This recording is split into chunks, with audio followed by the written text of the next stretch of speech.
Aujourd'hui, nous organisons la 3e édition de la conférence du groupe Le Matin sur la vision de Sa Majesté pour le co-développement. Cette année, nous avons choisi le thème de la régionalisation qui est un sujet d'actualité, puisque c'est un choix que notre pays a fait sous la conduite de Sa Majesté pour développer nos régions, pour donner aux régions les moyens de leur développement. Hier, nous avons réuni un conclave entre des présidents de régions marocains et des maires de villes africaines. Ce conclave a rendu et formulé des recommandations, un état des lieux, qui vont être portés à la connaissance de la réunion plénière d'aujourd'hui. Et puis nous allons aussi distribuer les prix du hackathon. Le hackathon qui a réuni une soixantaine de jeunes, 11 équipes, qui ont planché sur le concept de la région, de la Smart Région, et aussi un appel pour accélérer l'avancement de la régionalisation avancée. L'événement d'aujourd'hui, un événement, la 3e édition de ce forum, qui a à chaque fois traité de sujets, de thématiques de grande importance, qui sont directement liés aux visions de Sa Majesté. Aujourd'hui, nous traitons d'une thématique centrale, dans la mesure où elle est structurante, elle est pensée depuis longtemps. Son déploiement ne démarre pas aujourd'hui. Et l'on est attendu un impact profondément important sur les structures de l'État, sur le développement des territoires et sur même la politique au sens gestion des affaires des citoyens, dans la mesure où elle vise à les associer de la manière la plus forte à cette gestion de leurs affaires, aussi bien dans leur conception que dans leur gestion et dans la représentation.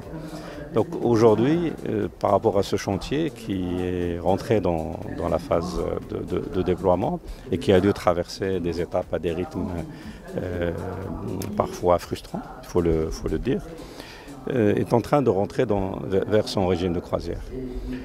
Mais cela nécessite une amplification et cela nécessite une veille collective importante, et je crois que l'apport de ce genre de manifestation est appréciable à cet égard, parce que ce chantier de régionalisation a 2 caractéristiques qui peuvent parfois être contradictoires si on ne fait pas attention à leur gestion.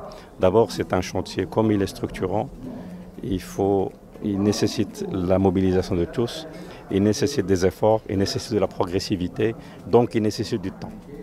Et il ne faut pas sacrifier ce temps.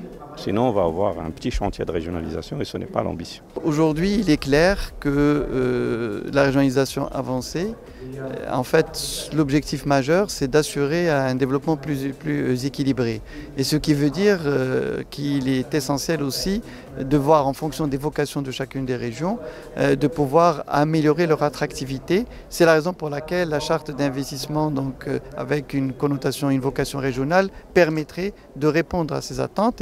Mais il est évident qu'il y a un besoin d'avoir, notamment pour certaines régions les plus pauvres, un plan de développement spécifique avec un appui de l'État pour leur permettre de se mettre à niveau et de pouvoir aussi, je dirais, se développer en fonction de leur potentialité et de leurs attentes. Ben oui, alors moi je suis du Sénégal, je suis venu au Maroc pour participer à cette merveilleuse conférence qui a comme thème la régionalisation ou même de manière générale la décentralisation, son rôle, ses principes dans le portage justement du développement de nos territoires. Alors c'est l'une des raisons pour lesquelles je suis ici, pour représenter mon pays, le Sénégal, et particulièrement le président, son excellence, le président Macky Sall, pour d'abord faire un échange d'expériences, mais aussi repartir avec beaucoup de bonnes choses, beaucoup de bonnes idées qui sûrement vont servir le Sénégal, vont servir, je devrais dire, ces idées, le Sénégal, dans son processus, n'est-ce pas, de décentralisation, qui est un processus dynamique, évolutif, et naturellement, chaque jour, on y mettra un pas de plus.